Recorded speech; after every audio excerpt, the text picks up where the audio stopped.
Welcome to Developer Dialogue, a podcast devoted to discussing games with their developers. I'm your host, Jean, also known as the Strategy Wargamer, and I'm joined by my co-hosts, Matt, the Historical Gamer, and Eric, Tortuga Power. In our premiere episode, we have a special guest, Sergio Costa, the Product Development Manager over at Microprose. Welcome, everyone, to the show. Hey, thank you for having me. How's everybody doing? I also happen to be a product development manager, just saying. Wow. Got a lot of product development managers here. I'll just see myself out. But you probably want to trade positions, right, Matt? Because Sergio's in charge of how many amazing games that are coming out. Where are you, Sergio? Where in the world? I'm in Portugal, near Lisbon, just outside of Lisbon. Yeah. That sounds nice. Yeah, sure, we can trade places. Yeah. No, this one is mine. So you guys not in quarantine there, right? I think Portugal and Spain, they're kind of like a lot better than we are in the States. Kinda. Things were good until perhaps a week or so here in Portugal. So the lockdown was going, was just getting better. Things were getting better and the lockdown was going away. But, people being people and just, I think they thought, lockdown is going away. We can go to the streets and, just hug each other and kiss each other and spit over other people and stuff like that. And things are turning to the worst here. It's not like, it's spread all over the place and hospitals are full, although some of the hospitals are already having problems. But we were very proudly, doing our thing and being very responsible, and things are just going south right now, to be honest with you. Oh, is the whole company of Microprose? Are you guys international? So is this affecting all of you, or you guys are in different parts? No, we're in different parts of the world. I'm one of the few guys in Europe. We have guys in the US and Australia and other countries, so we're just scattered around the world. Yeah, the man who brought it back, he's from Australia, isn't he? Yeah, he is from. Are you able to say roughly how many people are actually a part of Microprose? Yeah, I would say between 50 to 70. Oh wow. It's the company is larger than I thought it was when I first joined. I thought it was just, half a dozen guys. But over time, I started to realize that there's a lot of people working for Microprose. That's actually pretty encouraging. I know, in our podcast where we talked about it the other day, some of the announcements weren't super clear, so it almost sounded like it could have been like two guys in a truck or something. I wasn't super clear on how many people they were, but 50 to 70, that's a pretty big operation right out of the gate. Yeah, it is. It wouldn't be easy to get 70 guys inside a Volkswagen bus. We tried, but we just had to. Yeah, well, when I first heard about the return of Microprose, I kind of had the same feeling that you guys probably had, and I heard, like I said, I heard your podcast about, not your last one, the one before that, about Microprose, and I related with a lot of things that you guys said on that episode, which was, we didn't actually know what was going on.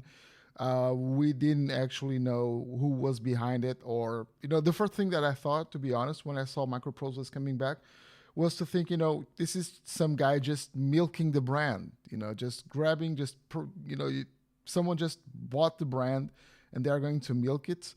But, then I started looking into what David Legacy did and does, and I started talking with him, and I just realized, this is serious. This is actually serious, and this guy is just one of us, one of the guys that used to play Microprose games back in the old days, and he has this urge, this crave, this intense will of getting Microprose back into the market as the company it was before.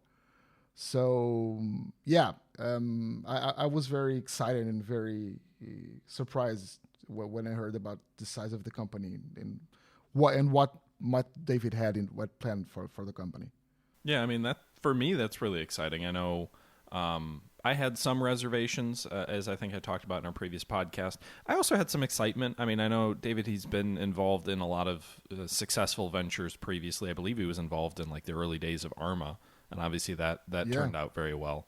But still, to your point, anytime you hear something like an old classic brand coming back, knowing that there are other game companies that have, not fulfilled the promise that you hoped, there's a natural little bit of skepticism, I think. But it's good to hear that it seems like you guys are really going full bore right at it. To follow up on that, I'd like to ask, why do you think that David chose to not just make his own game studio, but why do you think he was interested in acquiring Microprose itself? Yeah, it was what I just said. He was very passionate about Microprose. He's always been very passionate about Microprose. He has the highest respect for the brand and for what the brand did. And I can relate to that because I grew up playing Microprose games, and when Microprose didn't shut down, but was just kind of like ghosted and just put on the shelf. I was very disappointed because a lot of the best games I ever played in my life were from Microprose, and the same happened to David. And he just wants to recapture that spirit. That's the thing. The way I'm not trying to advertise Microprose or trying to sell Microprose to you guys, but the way Microprose is working with publishers is very different from what a lot of other companies are doing. And it's all in the spirit of what Microprose was, and it's that same spirit that David is trying to get back, into the industry. He just wants to do as good of a work as Microprose did back in the days, following that same spirit, bringing the same type of games, and giving you that sense of I would say perhaps a different sense of fulfilling when you're playing these games, a sense of progress and being part of something and being part of a story, being part of a world, of a universe that developers are creating for you. I think that is the main thing that made David not just build his own company, because he has other companies. He could have just released a new brand, but he wants to bring the old Microprose, the actual old Microprose back from the dead and just push it through the next years. Well, my question is about Microprose. I wanted to ask two questions. I usually ask these questions every time we bring on a guest to the show. So before we begin, I wanted to ask a little bit more about you. What was your favorite strategy game growing up, and what kind of inspired you to kind of get into the gaming industry? Oh, strategy! My favorite strategy game.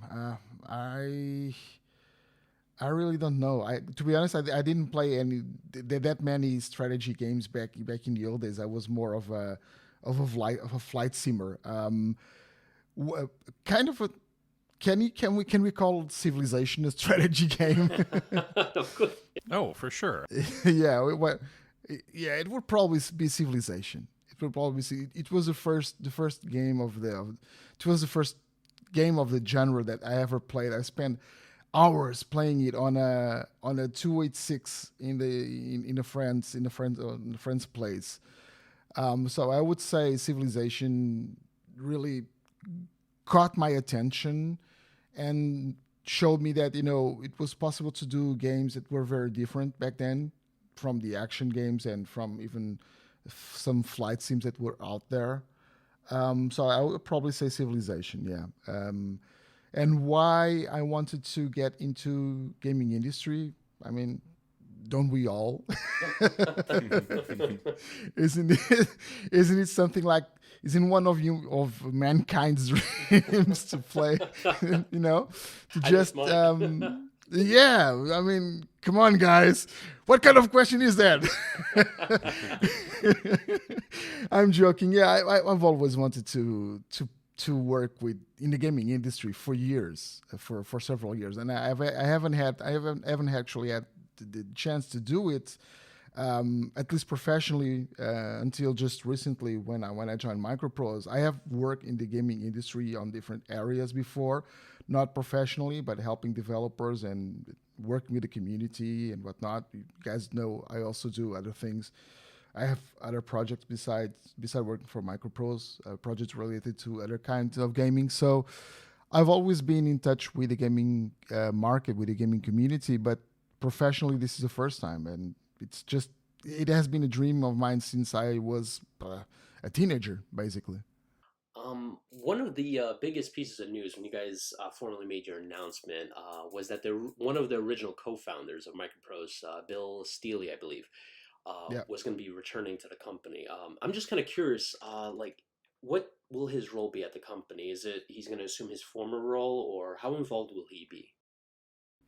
Well, Bill is an advisor. Has been advising and mentoring and helping David, getting the company back on his feet. And he is a gamer. He is also a gamer. Bill loves to play, and not just golf, which is something that he can go on for hours and hours, and he just loves it. And he's just he's retired and golfing, and now he's back helping David with Microprose. He's not going to be very directly involved on product development or anything like that, but he will definitely be involved in providing some input about games and about, he's going to be trying all our games for sure and giving his feedback and just letting us know what it works and what not. So although he won't be involved in developing games per se, he won't be part of a development team or probably on the production team or anything like that. But Bill will be playing games for sure, and Bill will be providing feedback and telling us, what is it that we're doing right and where is it that we are screwing up. And he's very good at telling us where we screwed up. So I'm assuming that means Golf 4.0 is coming soon. A fairly dynamic campaign on the Korean Peninsula. Yeah. Folks are just going to enjoy our dynamic golf campaign system that we have in place. Yes. And we have a DLC with a lot of different balls with different colors. Oh, that was great. Golf in the DMZ. It's the first time anyone's ever done it. Yeah. Get some extra balls with our DLC. Yeah, we can cut that out, right? Is that a sand trap or a minefield? Yeah. Both. Sorry, guys. So since you guys made your last announcement, one of the questions I guess we all had was, is Microprose going to be developing games or just being an exclusive publisher, or perhaps both? Yeah, it's both. It's the same thing that old Microprose did. So the Mighty Eighth is an internal product. And we have several other products being developed in parallel as well, both internally and externally. So we're not. One of the things that I heard when we announced the games, and I understand why, it was the fact that all the games that we announced, the first 3 games that you guys talked about on the previous episode of the other one before of your podcast, was the fact that the 3 games that we were releasing were not exactly new games, and it wasn't anything that we were developing internally, which it's correct. It's not. These are not actually Microprose developed games, but something that other teams are developing.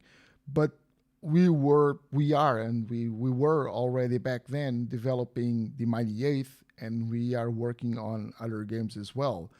The thing is, it's just too soon to announce any of the other games. Even the Mighty Eighth, to be honest with you, we announced the Mighty Eighth a bit sooner than we were expecting to, sooner than we would probably be announcing on a regular workflow.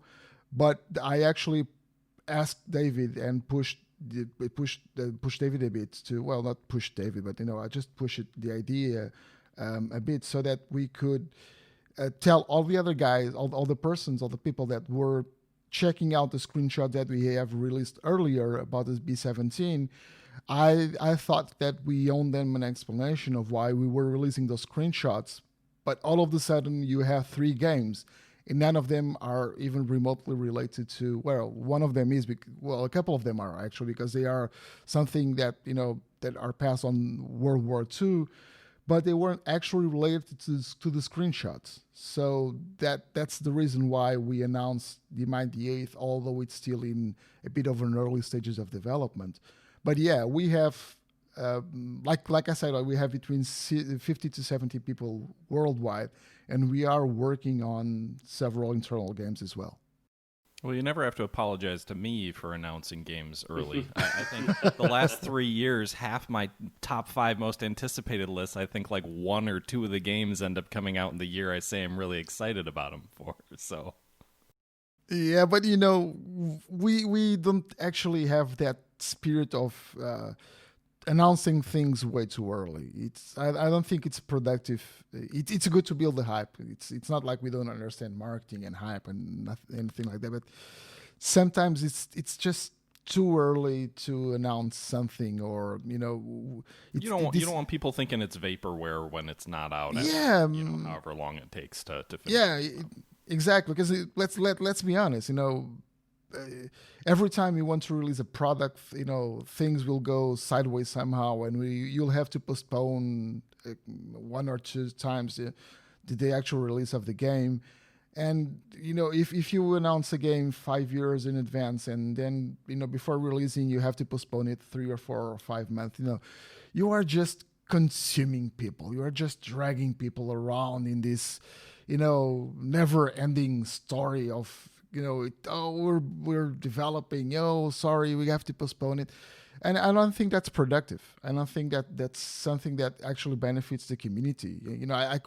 We have a double-digit list of games that are under development, and we are going to be announcing during the next few months. Okay, but but it would make no sense for us to throw that list at you and having you wait for God knows how long for these games, right? We know they are being developed by us or other companies. Some on pre-production, some on production, some are very at very advanced stages. But it would mean nothing for the community except that sense of hyping and saying, "Oh, look, we have 10 or 15 or 20 or 30." I'm exaggerating here with 30. But we have this list of games that we are going to release now. Wait 10 years and we'll get everything out. Yeah, that's not something we want to do. Well, since we're on the topic of B-17, the Mighty Eighth, because I'm sure that's all on the tip of our tongue, I wanted to ask, you recently made this announcement for B-17, the Mighty Eighth, and one of the questions that I had, and I guess a couple of us had, is this a sequel to the original game, or is this more of like a reboot? I would say it's a sequel. It's not a reboot. We may have something regarding another version, perhaps. More like a reboot, but this Mighty Eighth that we announced, it's a different version. It's a sequel. It's something new. It's something that it follows the same spirit, but it's something completely made from scratch, completely done from scratch, based on what the Mighty Eighth, the original game, was. So I have a question for that. When you say the Mighty Eighth, is it supposed to be more? It sounds like from the gameplay description I've seen so far, it's VR, it's first person mostly. Is there going to be elements of the B-17, the Mighty Eighth, which was actually the second game, right? There was the 1992, and then there was the 1999. Or I don't know the exact year, but the later one was Microprose. But then it was like, wait, is this Atari? Yeah, that was when the brand started to disappear in the later days of Microprose. Sorry, I didn't. No, but the second one was actually the good one, in my opinion, because it had the strategic element, or the tactical element, where you got to actually design your mission going in. I thought that was really cool. Is there any spoilers on this front? I haven't seen anything. I don't know. Can we design our own missions and do the formations, or maybe even DLC? Yeah, that's the direction we're going through. That is the Oh, direction. great. Oh, that's that very is good. the direction we're going through. Yeah, things can change. We are still experimenting. Like I said, we announced this a bit earlier than we anticipated. So there are things that we are working on. We are still experimenting with, and just they are on the game design document, but things only work when we get them to work and we see that it's good and it's productive and it's something that it will benefit the game. That is the direction that we want to give the game. Yes, to bring those elements, and to, like I said, just and bring the old actual experience inside the B17 to be an amazing one with VR, but not exclusively with VR. I've seen, we tried to say this in the announcement and get people to understand this. This is not VR exclusive. Okay, so this is not something that you need to have VR to play. We will have a non-VR version, and also the fact that it's a co-op game doesn't mean that it's exclusively co-op. You can play the single-player game normally, but the thing is, you can get into the aircraft with nine other friends and just cause mayhem and havoc trying to go through the same pathway inside the B-17 and do races inside. That's awesome. I will say that the VR aspect is interesting. I don't personally own a VR headset, but between this and a couple of other games, another bomber game actually that was announced, I don't know if it was announced recently, but I saw it. And then I think there's like a U-boat VR game by another studio in development. Like it's one of those things where it's kind of tempting me to look into getting a VR headset, but it's nice to hear that it wouldn't be required for this game. Because for some people, that's certainly that's a big investment. Plus the game, for a lot of people. So it is. Since you mentioned VR, I need to ask. So when this game comes out, I know what to buy. What VR headset would you recommend for me and everybody else to buy? What are you guys using in house that I can replicate? Well, that depends on their budget, honestly. You can get a Vario for 6,000 euros, but I would probably don't recommend it for gaming unless you have the firepower and you have a good computer and have the actual money. But Vario is a professional model. I would probably nowadays the choices always fall for me onto two models. You have the Oculus Rift S, which is a $300 model, works nicely. It's an advance regarding the previous one. The recent news about the Rift Go and everything else, people are saying that the Rift S is going to be dropped as well. I've heard some rumors. I have no idea if that's true. I don't actually believe it. But the Rift S is a good investment. I think it's the best bang for your money right now. And you have the HP Reverb, which gives you much better resolution, but you need a better computer, and it's much more expensive. I think it's like twice the price of the Rift S. So I would, if you have the budget and the computer, I would go with the HP. If not, I would go with the Oculus Rift. Okay. I myself have the Oculus Rift S, although I'm surprised that you didn't mention the index in that. Well, I personally have no experience with the index. I'm giving you recommendations based on what I have used and tried. I never tried an index, so I'm not comfortable with recommending something I haven't tried it myself. That's fair. Okay. And going back to B-17, I think one of the other cool things that you guys are doing is that you're going to be including the B-24, because I don't think I've ever seen a World War II. I mean, there might be a World War II flight sim out there that has the B-24, but certainly all the and this is probably the wrong word for a war, but all the romance around like the bombing campaign is around the B-17, right? Like that's the focus in the European campaign that always gets highlighted. And the B-24 was a remarkable aircraft in its own sense, so it's going to be cool to be able to walk around, and fly that. Because I don't think I've ever seen that. The B-24 was a very unique aircraft in its own right compared to the B-17. So I think that's something I'm excited to see. Yeah, and let me tell you, it's not it's not being easy developing the B-24 because there's just not enough resources, imagery, and mostly imagery of the inside of the aircraft. Our artists are really struggling to get imagery of a lot of different portions of the aircraft. The B-17 has been covered extensively, and even then, you can find a lot of sources that are not exactly correct, and the aircraft were very different from each other. Not just between versions, but even within the same versions. And then you had some details like the lead aircraft would have the bomb sight, and the other aircraft probably wouldn't. So in a flight formation, you probably have one or two bomb sites. It's not something that you would see on all aircraft. Sourcing materials to do the B-24 is proving to be very hard. Honestly, I applaud you guys for trying, because like I said, I don't think I've ever seen anyone do it before. My wife has a relative who actually passed away or lost their life in a B-24 over Europe. So I think it's awesome to see that hopefully will be covered. And it's interesting too, right? Because all the press attention is around the Flying Fortress, but they made way more B-24s. So you would think there would be some resources out there for it, but it's just I don't know. I think it's like you said. I don't think you used the word wrongly. Well, not wrongly, but I know again, like I said, it's weird to use that word romance. But that's the thing.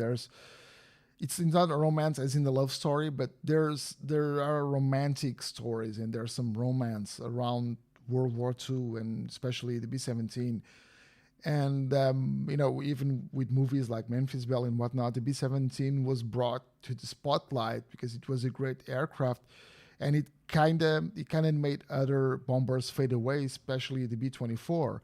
But the B-24 was a big part of the Mighty Eighth. It was part of the fleet of aircraft that flew over Europe and did all those bombings. So, as part of that history, we want to recreate it and bring it to the game and make it, just make it shine as much as possible, and not to outcast a shadow over the B-17, but we don't want the B-17 to cast a shadow over the B-24 as well. So it's not being easy. It's not easy getting those images and getting the aircraft to be modeled by our team. But it was something that it excited us right from the start when you start thinking about, what if we just added, another bomber? What if we just added the B-24, which was, as much part of the Mighty Eighth as the B-17 was? And it was a no-brainer. Once I think it was David that, just brought it to the table, and it was brilliant. And we were very excited about it. But now we're trying to bring the aircraft to life, and it's fortunately we have some contacts and some people that are managing to help us, but it's not easy. It's not easy sourcing those images. I'm kind of curious in the game, watching B-17, the Mighty Eight, the gameplay videos, and just kind of going over it again. One thing that I really enjoyed is that you can, I forgot that you can get your hands on literally everything in the game. You can get your hands on pretty much, flying the plane, shooting, basically everything, and being in the briefing room and such. Because this game is going to be in VR as well as, you can do it from the mouse and keyboard, will we be able to kind of walk freely throughout the plane and get our hands on, pretty much everything in the plane?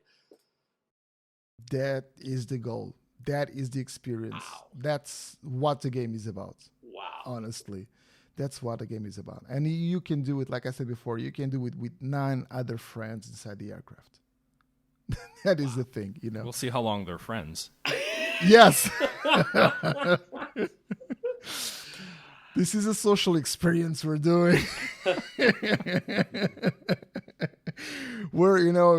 Our job is to break down friendship. Yeah, but diplomacy meets B-17s. Okay, got it. Yeah, well, you just nailed it. Yeah, look, there's here's the thing: there are a lot of challenges in doing this, right? Because when you start considering what's behind having 10 guys inside a sardine can, you have to start making some choices. You have to start, how do we handle when two players cross each other on a spot of the aircraft where only half a person would actually get into. There are some really tight spots in the B-17. Have you ever seen how the tail gunner gets to his position? He has to go around the tail wheel, the tail wheel bay, and it's just a cramped space. So how do you handle that when two guys are trying to cross each other on spaces like this? I'm not saying it's not. Yeah, you probably have, if you're not playing with actual friends and you are playing with some guys that you met randomly for some reason, you'll probably find someone that it's just there to ruin the experience of everyone, and he will just camp in the middle of a place where no one gets to pass through. So how do we handle this? Are we going full realism and the pilot, the crew's bodies are actually you can't go through them, or do you do it more on how a lot of other games out there solve that, which is you can go through other players? And so how do you actually move around the aircraft using VR, for example? There are a lot of different ways of doing it, and I hate most of them. Personally, I just hate them. Right? It's just no. Yeah, that's right. rough. Yeah, so we have a lot of design choices to do, and we have a lot of design experiences to do, and we are doing them, and we're reaching some interesting decisions. But that is the ultimate goal: is for you to be inside the B-17, move around. It's not just you're not just going to click here and click there.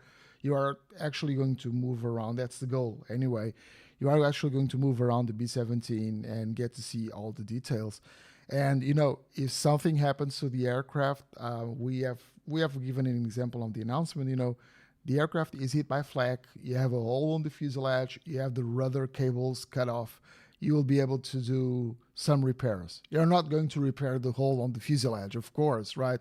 So you're not Have going. you seen Bomber Crew? I can't jump out on the wing and fix it from the outside. Yeah, I don't think we're going to do that. Please excuse us if we don't do that, okay? But I don't think that's something that we're going to do. But you will be able to do some repairs. You'll be able to interact with portions of the aircraft that are malfunctioning or are broken, and you'll be able to do a lot of those repairs yourself and try to get the bomber back home safely. Awesome. Well, I know I'm really excited about that. I am curious to see how you guys manage the aspect outside of the flight, because I think a lot of co-op games tend to be more of like, all right, this is one mission kind of in a vacuum as opposed to being part of something bigger. But it does sound like you have some intentions to do that as well, to have something a little bit bigger. So that's exciting. I know B-17 The Mighty Eighth was one of the games that I played a lot of when I was younger. So I'm certainly looking forward to that. Whatever you guys can share when you can share it, I'm sure we'll be eating that up.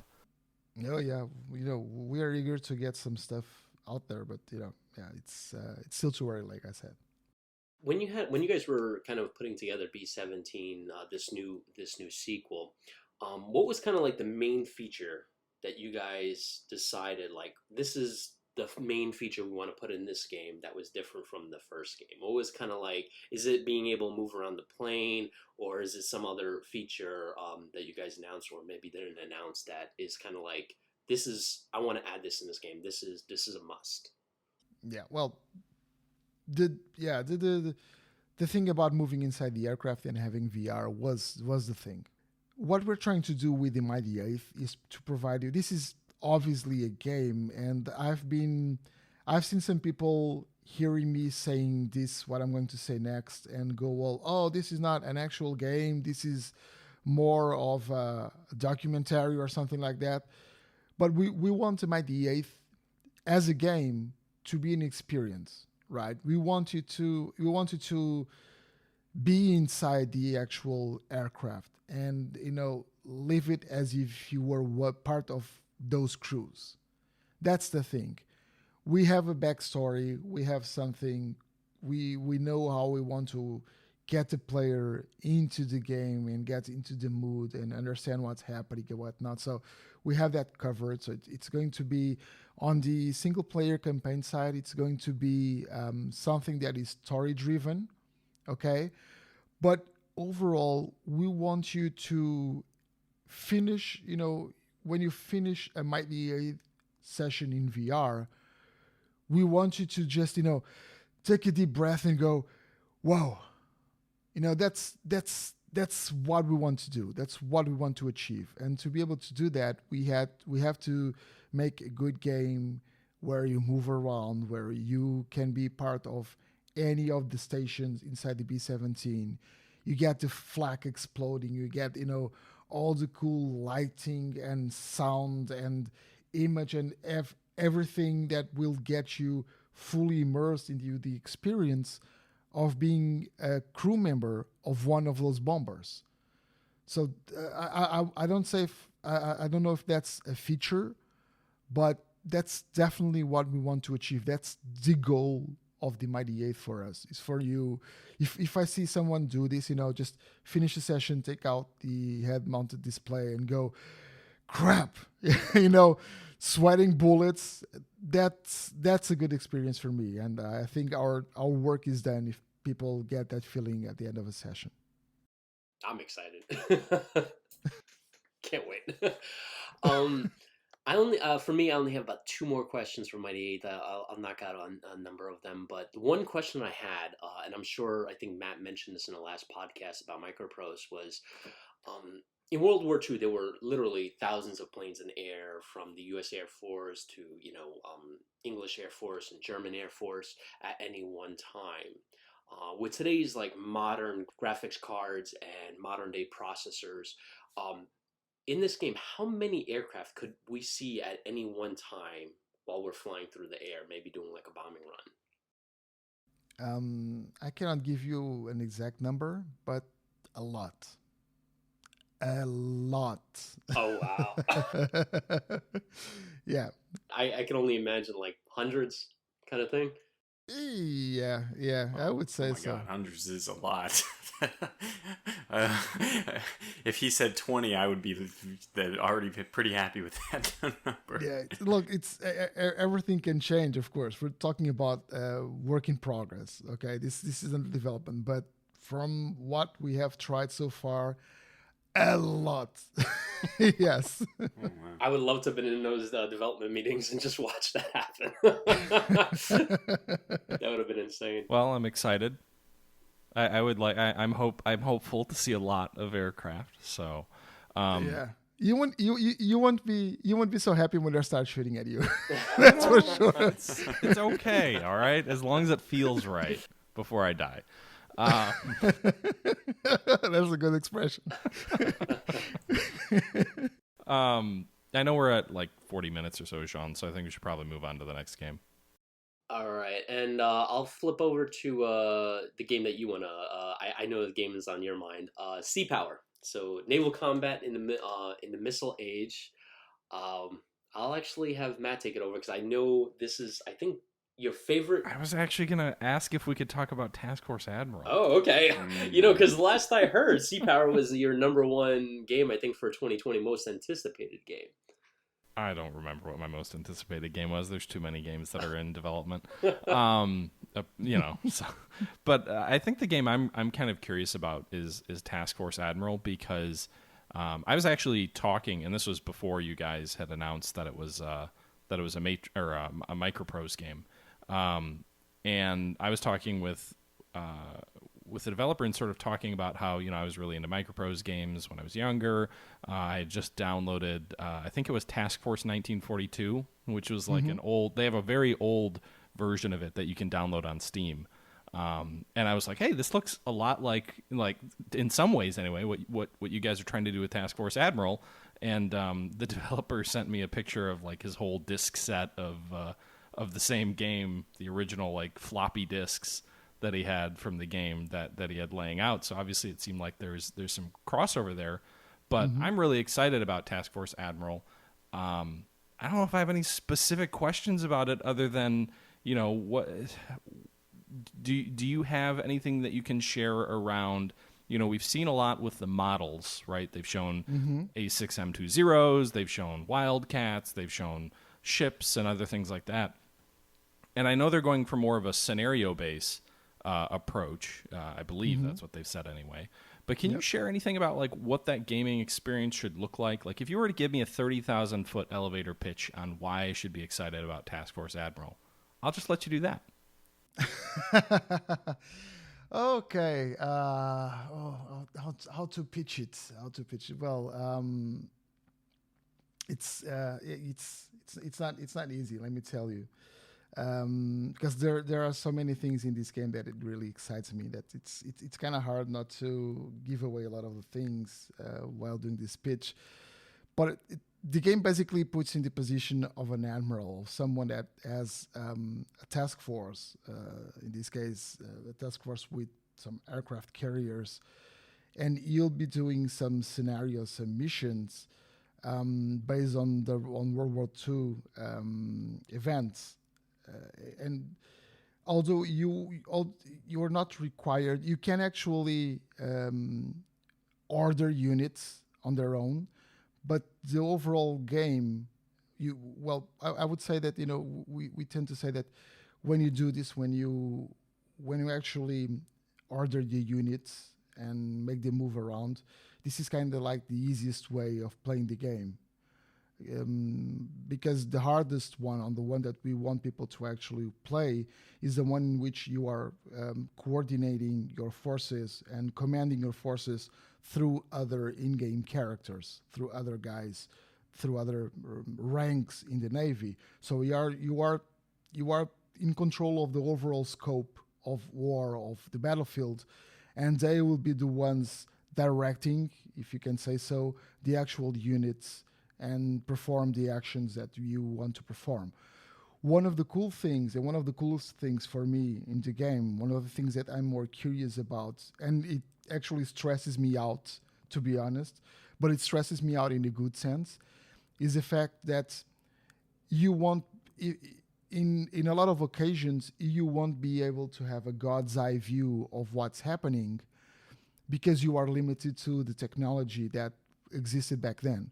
So, for example, if you order an aircraft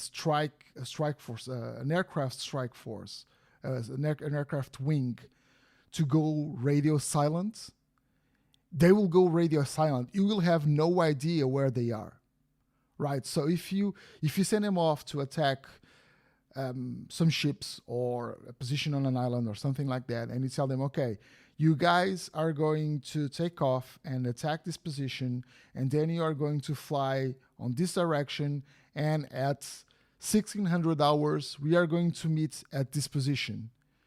But you're going to fly this, under radio silence. You will have no idea what will happen until you are on that spot that you told them that you would be with your aircraft carrier at 1600 hours. If you miss that timeline, your guys are probably going to have to ditch on the water or something like that. Or you can be there and no aircraft will pop up because they were all shut down, for example. But you have no idea what happened, right? You just know, guys are not here. So you will have the same feeling, the same pressure, the same stress that admirals had back in World War II, when the technology was so limited that you a lot of the times you would have no idea where your units would be. Oh, that's exciting to hear. I know, so I think one of the things that I am most interested in games right now is games that present you with challenges based off limited information and limited control. we've had games with like God's Eye control and command for forever. But there's not a ton of war games out there that really put the shackles on you in a way that like a historical commander would have. So I think that's pretty exciting to hear. I know that's one of the really appealing things I think of. It's not a naval game, but there's a game called Scourge of War where like the idea is you're one individual within a larger Civil War battle or whatever, and so you issue orders to your command, but the rest of the battle goes on around you. So I think it sounds like a similar concept, although perhaps maybe a little bit more advanced. So that's pretty exciting to hear. Yeah, that's in a nutshell. I would say it's pretty similar. It's pretty similar. Yeah. Will this game be like sandbox? Will we like, since we're like going to be the admiral, can we tell like two task forces to go to, instead of Midway, to Wake Island instead? Like, will we kind of develop the war throughout 1942 ourselves? Yeah, I would. Yeah, I'm not. I don't have all the details about that, to be honest with you, but I would say yeah. Wow. Now, the other thing that caught me about the game is when I was looking at the trailer, was besides the amazing graphics, and I do have a question about the graphics after this one, but I noticed there was a night battle going on. It was maybe like 1 or 2 seconds. So are we going to be seeing night battles in Task Force Admiral? Oh yeah, definitely. You're going to see night and day cycles. So that's that's a bit more to add to the chaos, right? I don't know where they are, and it's night times. I can. So I can live out the critics. I can do what the critics said Spruance should have done in various battles and kept his carriers running towards surface fleets and see what happens in the night. Yeah, that'll be fun. I have a question about and this isn't necessarily just about Task Force Admiral, but I think we cover a lot of strategy games and a lot of war games on our podcast, obviously. And I think one of the things that you constantly see in a lot of these kind of games is a limitation in some of the production values or the graphics. Now, some of the game design, it doesn't always make sense, right? Like, the graphics in Civ are nice, but I don't know that it really matters that you've got really high-fidelity graphics on a top-down game like that. But I've noticed that it seems like most of the games that you guys have announced are pretty up there in terms of, if you were looking at other games of a similar genre and a similar type, everything you've announced anyway looks a lot better than pretty much most of the similar types of games. And I'm wondering if that's like is there a philosophy around the kind of games that you guys are trying to go with or trying to launch, where you're trying to say like, listen, we're trying to make strategy games, but they need to look like modern games as opposed to maybe something out of like 1995? I wouldn't say that's the philosophy, and that may not actually be totally true. Just look at Second Front, for example. The graphics are very good, but it's not lifelike graphics, right? Although they are stylized and they are different from the other games. But a lot of people argue and say that it's not. They are not nice graphics. I disagree. But I wouldn't say it's a philosophy. It is a philosophy of Microprose to release games that are well done and polished and pleasant to look at and have nice graphics. But we were just lucky to find developers that are very worried about the graphic aspects, or I won't say the eye candy, but the visual part of the game as well, because a lot of people will want to check out the battles from a closer range, right? These guys are doing amazing work on the AI and on air combat and ballistics and stuff like that. The other day, the guys at Ride Dog released a small screenshot, or even a small video. I think it was a small video of an aircraft shooting another one in front, and the bullets just hit that aircraft and went through and hit the other aircraft behind it. So there are a lot of details that are being added to the game on any other aspect. So why not do it on the visual side as well? And some of these games are, like Task Force Admiral, are planned to have some more other things in the future via DLCs where the visual aspect will matter a bit more. I cannot say exactly what, but something else is planned for some of these games.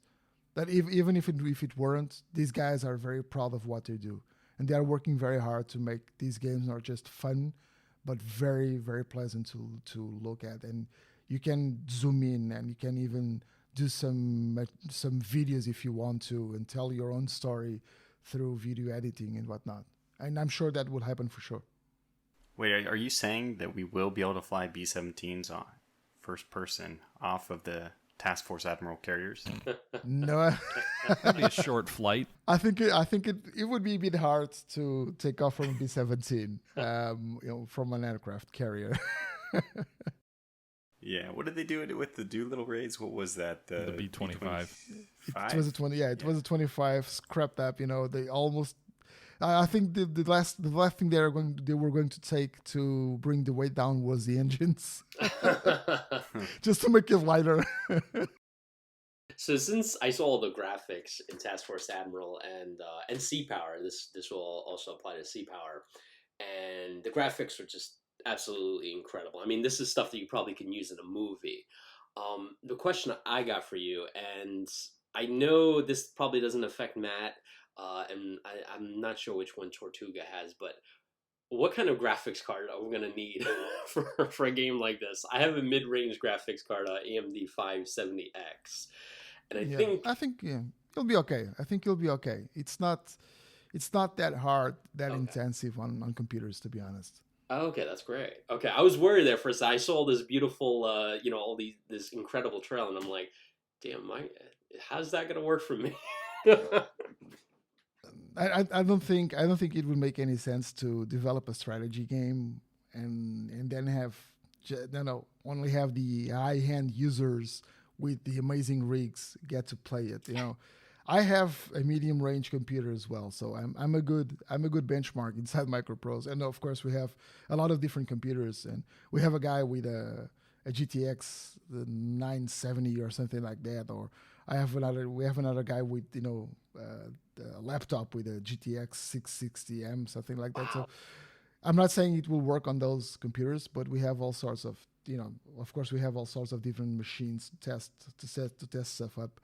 And our goal is not to do high-end games in the sense that guys with average computers won't be able to play the game. That's not the goal. So you'll be fine.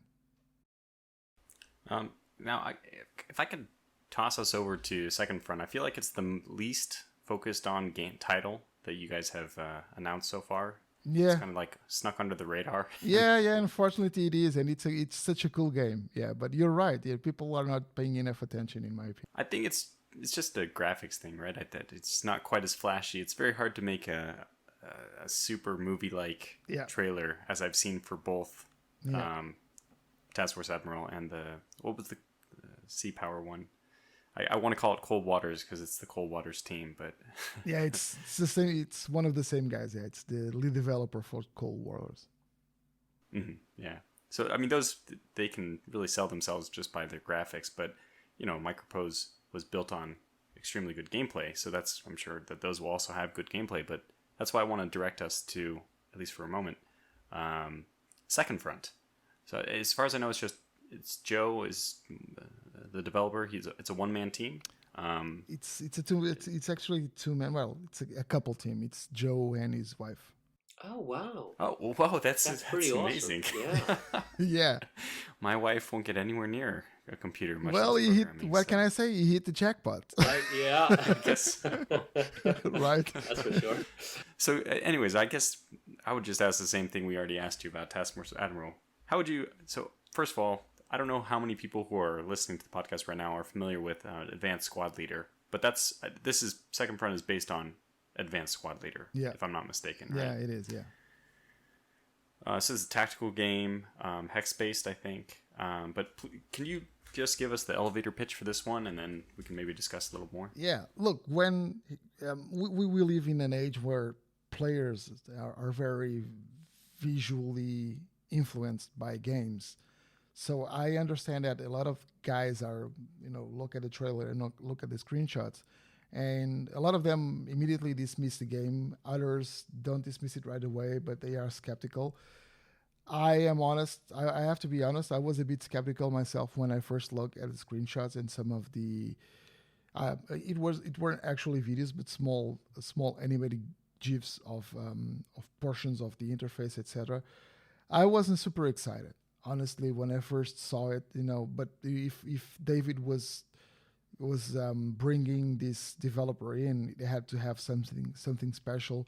So I started talking with Joe, and he sent me a build, and I started playing around with it, and I realized that it's I love the game. I simply love the game. It's not the type of game that I usually see myself playing for hours, but I lose myself in the game because it's very challenging. This is a strategy game. It's a tactical game. It's something that you don't have big maps. The maps are quite small, like 50 by 50 hexagons or something like that. But you have objectives on each map. You have to have a certain number of points to actually finish the map, and you gain points from destroying other units or from capturing certain locations. You move around the map, trying to get the enemy not to spot you, and trying to surprise them, and trying to position yourself in a way that you can defeat the enemy's units. So to do this, you have line of sight, so you can hide behind trees, for example. And the terrain around you is very important because it can actually protect you from being shot at. And you have several other rules that allow you to move and not being shot at, and allow you to position yourself in ways that you can capture the enemy easier. But by easier doesn't mean it's easy, because the AI that Joe is developing, which he has called Gretchen, so it's a female AI. That's not his wife's name, is it? No, it's not. It's not. If it was, I think he would be divorced by now, because I'm not going to use cuss language, but Gretchen is not a nice person or a nice AI. Okay, she tends to be on this bad mood the whole time and try to kill you, your neighbors, your dog, and it's just it's. Wait, we're talking about the AI, right? Yeah, the AI. Okay. Gretchen is the AI. He just baptized the AI Gretchen for some reason.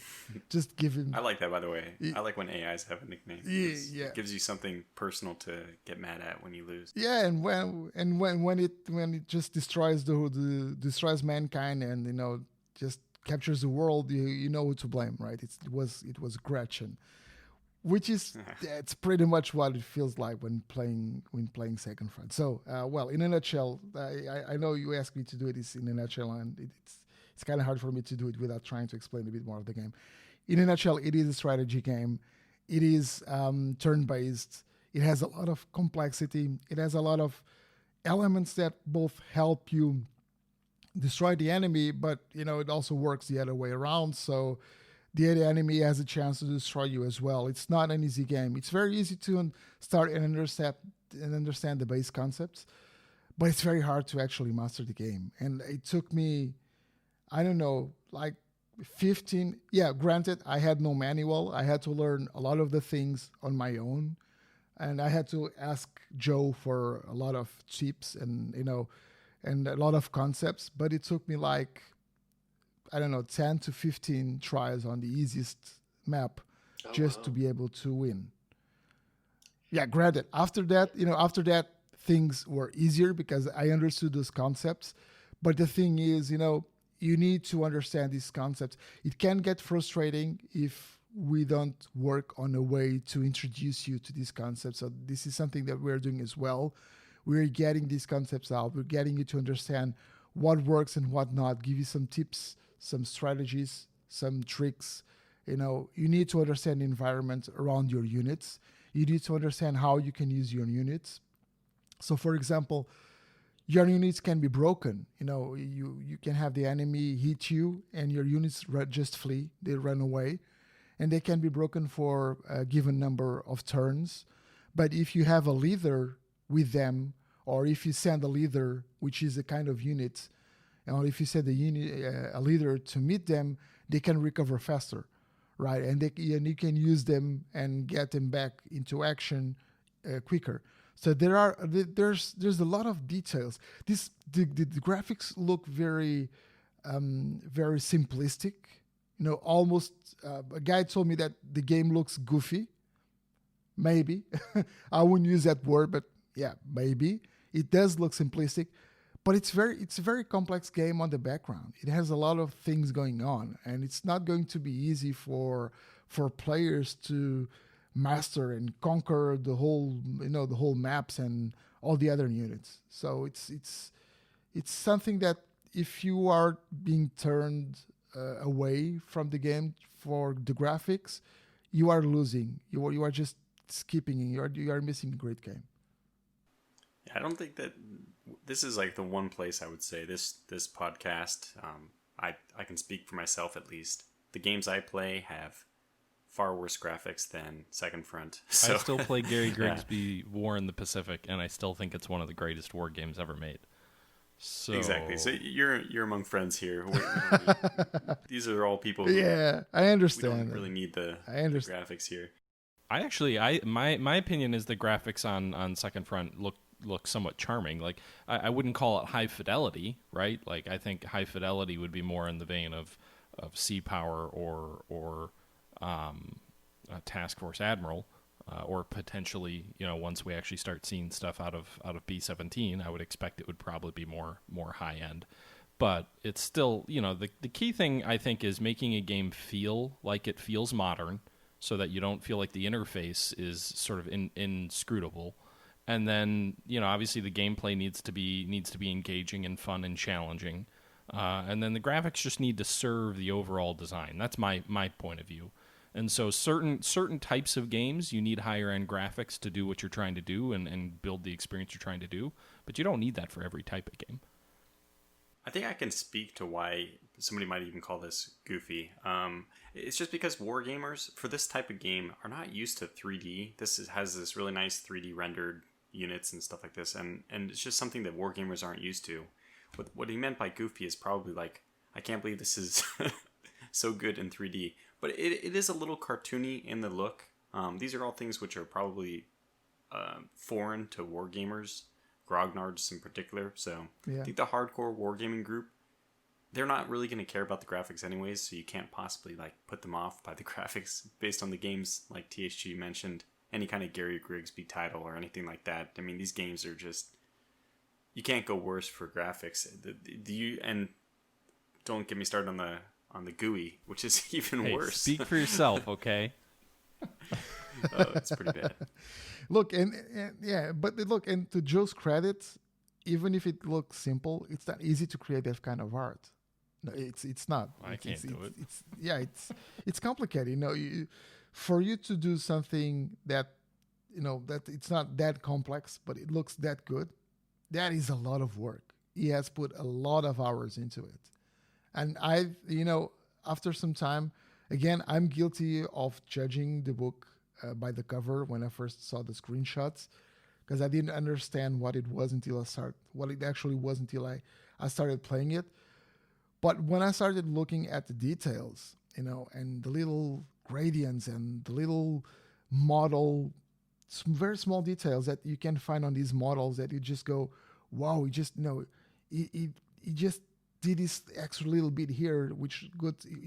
You almost ignore it by looking at it the first time, but it's there, and it's just fantastic. He has done a brilliant job. He still has a lot of work to do. He's working on the user interface, which is something that he wants to improve it more and give the user more information. But I really love the direction of the art that he's doing, and I love his work. Yeah, I mean, me personally, when I first saw the game, when you guys first made an announcement, I saw the trailer. I was actually one of the people that really enjoyed it. I love the graphical style. It kind of reminds me of when I was going over the trailer a couple hours ago. I was just amazed. And it kind of reminded me of like Fortnite meets combat mission, and it has that nice appeal to it, because it's like it's not heavily graphic, but it's as engaging as combat mission from the trailer that I saw. So before we move on, because we talked a bit about the graphics, and I know you've given us a little bit of an overview of the gameplay. Is this like I haven't played really Advanced Squad Leader. I know you said it was somewhat modeled on that. Is this just strictly speaking like a scenario game where it's like you've got a list of scenarios, I want to play XYZ, and I go and I play it? Or is it a campaign where you play through the course of the war? Or can you talk a little bit about like what's the experience that the player is going to have as they play it? Yeah, you can have a whole different of experiences, honestly. Joe is working on a campaign. You can play different scenarios, just, loose scenarios, loose maps, if you say so. You also have a map editor, so you can actually build your own maps. You can share your own maps with other guys as well. I wouldn't say it's a fully sandbox experience, but you can go from one end where you have a campaign with several missions you need to play one after the other, to the other end, which is, can create your own stuff and do your own missions and create your own maps and play your own creations. So you have a great variety of things you can do. Yeah, and the scenario editor, by the way, looks amazing. And it's no surprise. He actually, prior to this, I think he had a standalone product, which was just to build scenarios or something like this. So I'm sure that the scenario editor is going to be top notch. It is. It's really cool. He has a version on the build already. He is building the missions using the editor, so he's actually using the tool that he's shipping with the game, so that folks can enjoy it and make their own missions and make their own scenery. So, but yeah, Joe started by developing this piece of software to build scenarios, and he's basically making a game out of it. One question I have about the second front is, as soon as I saw the trailer, I was like, in my head, I'm like, is this game going to be PBEM, play by email? Because as soon as this game comes out, it was the first thing I had on my mind. I thought about it as well, but I don't think that's on Joe's plans. Oh, okay. But I can totally see how. Yeah, I imagined the same thing. Kind of like have a multiplayer environment in which you are actually playing with another person. Yeah, I'll just have to have my friend come on, play at the same time. We're just doing PPM all the time. Yeah. So Sea Power is one of the games that you guys announced when you guys first announced the reformation of Microprose. One of the things that I caught from the page was the lead designer of Sea Power is from Cold Waters, the original game that came out and is already on Steam. I'm kind of curious. Will this game be similar to the way Cold Waters plays, or will this be different somehow?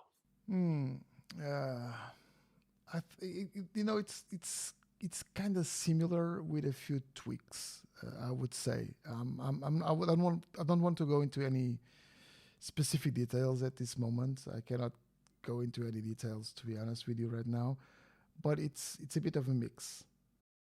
Okay. Is it going to be like campaign, or is it a more sandbox like you mentioned with Task Force Admiral? It does have a campaign. I believe it also has a mission editor. I'm not 100% sure on that, so please don't quote me on that. But the main aspect of the game Already is tweeted. to have oh, well, let me retweet. Oh, crap. Yeah, but it's the main scope is to play the campaign, and you'll be able to play loose missions as well. So I got the feel that would be something that's a little bit like Jane's Fleet Command. Is it? Do you know if that's an accurate assessment of it, or is it going to be a little more one ship at a time? Yeah, it will be a lot like Jane's Fleet Command as well. Yes. Oh, okay. That's really interesting to me because I think Cold Waters was obviously this game where it's like you're commanding one submarine against the world, basically. And it was a very interesting sort of campaign that unfolded, but it was always just from the point of view of your one ship. Graphically, it seems like the game certainly is using a similar interface anyway, or a similar engine, because it looks very similar to Cold Waters. But it'll be really interesting to see how the game design changes when you're no longer just a sub skipper and now you're commanding a fleet. I think the Jane's Fleet Command is a nice comparison, Tortuga, because that's when you look at the screens and then you say you're commanding a fleet, that's, I think, where your mind instantly goes. I'm really curious to see how the game experience changes, though, because obviously the interface and what you're doing is very different when you're commanding multiple ships and you're no longer just a sub trying to evade and sink and only in charge of one thing, really. Yeah, because you won't be micromanaging the ships so much, right? I think the assessment of the game being more towards Jane's Fleet Commander, it's probably more accurate than saying it's more like Cold Waters. So you're not going to be micromanaging things as much. You'll be managing the fleet. You'll be managing the aircraft. You'll be managing the whole battleground, not just one ship, right? That's a really good thing, because I don't know if you play Cold Waters, but oh my god, to do torpedo evasion is just nuts. I can't do it barely with one submarine, much less try to do that kind of evasion with multiple ships at the same time. It would be crazy. It would be crazy. That's why I said, it's kind of a mix, because I know there are some management elements in ships and aircraft and whatnot, but you're not micromanaging every little bit. You're pretty much ordering them to do something more like Fleet Command. Yeah. I'm actually really excited about Sea Power, because first of all, I've loved the previous games from these people. I know that there was some kind of break in the team of Killer Fish, but I really liked Cold Waters, and then Jane's Fleet Command is just iconic. Obviously, it's just a great game that plenty of people have tried to remake. I mean, the most recent one we have that's just similar, I guess, is Command Modern Operations, but this seems to be, obviously much more graphically interesting, and probably a little more tactical, a little more. Well, I don't know. I can't compare them until I played both, just like you with the VR headsets. So, but I really am looking forward to this one, because there's not a whole lot of Cold War games out there. And I just feel like every time we get a Cold War game, I don't know why. I love that era. I understand you. I get you. Look, this is actually a curious story, because I think, Task Force Admiral was signed pretty much at the same time that Sea Power was, but a bit before. And I was looking at Task Force Admiral, and I was checking, some images and some videos, and I was going like, oh man, it would be really cool if someone came up with a Cold War, Jane's Fleet Command kind of game. And I went and I said, oh, look, David, it would be really cool if someone came up with a game like this. And David just went, oh, I just signed that game. That's awesome. This guy seems like I don't know David, but he sounds like the Steve Jobs of the strategy gaming industry. Because it was just these incredible games. Yeah, No, Sergio, we signed Task Force Admiral, and one more thing. And it was like, yeah, okay, cool.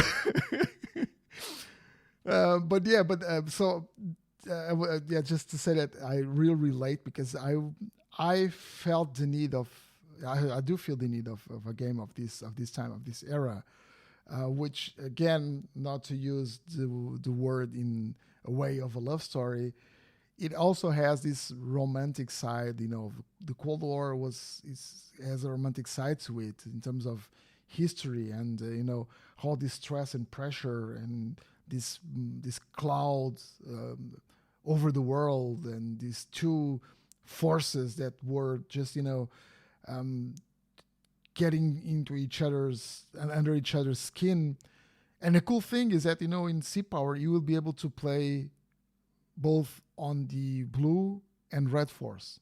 So you can play for both sides. Oh, wow, that's really cool. When you said Jane's Fleet Command, I was so hoping you were going to say that. I loved that game growing up. I poured so many hours in that. So, we've been talking about all these incredible games and just shedding more light on this, and you said there was numerous more games, like double digits games that are still in development. I'm not going to ask you what, but I do want to ask you because Microprose is responsible for my favorite game of all time.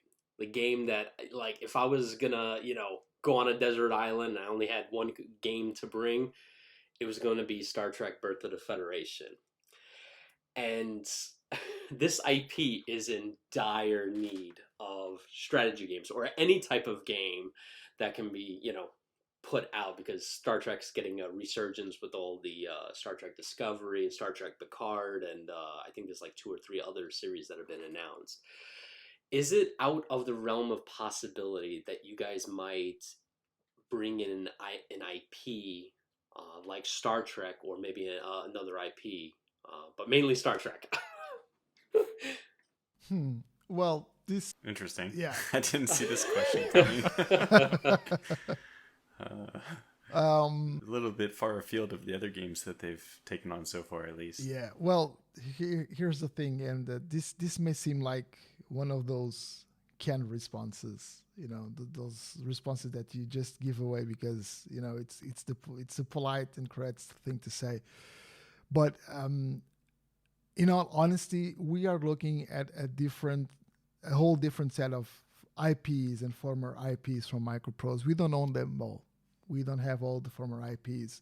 Some of them are with other companies because they were sold back in the days when Microprose was being ghosted, or for lack of a better expression. But I'm not going to mention that IP in particular, but we are looking at several old IPs to bring back to 2020 plus 20 to the 20s or to the modern age of Microprose. So yeah, we are looking into a lot of them. 5.0, Falcon 5.0. I don't want to steal your thunder if this is actually in the works, but it would be kind of interesting to get the Coldwater team just to move on to Silent Service 3. Or Star Trek. Silent Service was like one of the... I just have...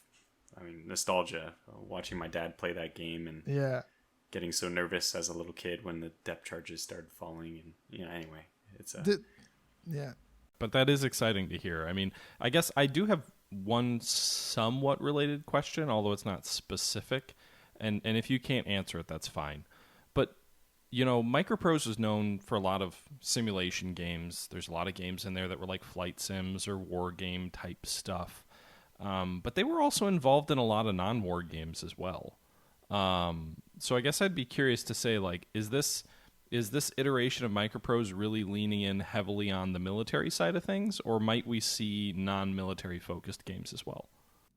This new Microprose, as you put it, it's really leaning toward more of the war game side of things. But we are not excluding other games either. We're just not... It's not like we are internally, we're not actively looking into other types of games right now. It doesn't mean that we're not going to later on, because let's be honest, we have a limited amount of things we can do at the same time or within the next few years. Internally, I think most, if not all, of the next games from Microprose will be military/war games, but that doesn't mean that we cannot find, or we will not find some developers outside of Microprose that can bring good games into the company, that we will publish it. I know of at least one title, and that's one title that's being developed by an external team, which recently became very attached to Microprose, or very close to Microprose, for a series of reasons, and we will talk about those reasons sometime soon, because there's going to be I'm very excited about some of the things that are happening and that started happening very recently inside Microprose with other companies as well. But there's at least one title that, although it may later on go towards the military, the most military or the military area, wargame area, it's not, the initial iteration is not actually a wargame. So we're open to pretty much all kinds or most kinds of games if they are interesting and if they, they are in the spirit of what we want Microprose to be. Although we are focusing on war games, it's not like we want to make Microprose a war game only company. If there's a good game that's not a war game or a military game, we will certainly look into it. And if it's good enough, and if we think it's something in the spirit of Microprose, a fun game, something that people can relate with and can have the sense of achievement, and it's just a good game, we will probably publish it. So Pizza Tycoon 2, because who doesn't love pizza? Right?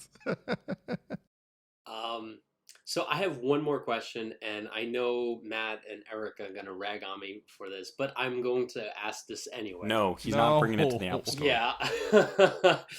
So I asked this a lot. So we need a sound effect when you ask this question, by the way. Microprose has announced multiple games that are going to be coming out, and dozens of games that are going to come out in the next couple of years. The one question I have is the mobile market. I play a lot of my games, strategy games, and regular games on my iPad or on my mobile phone.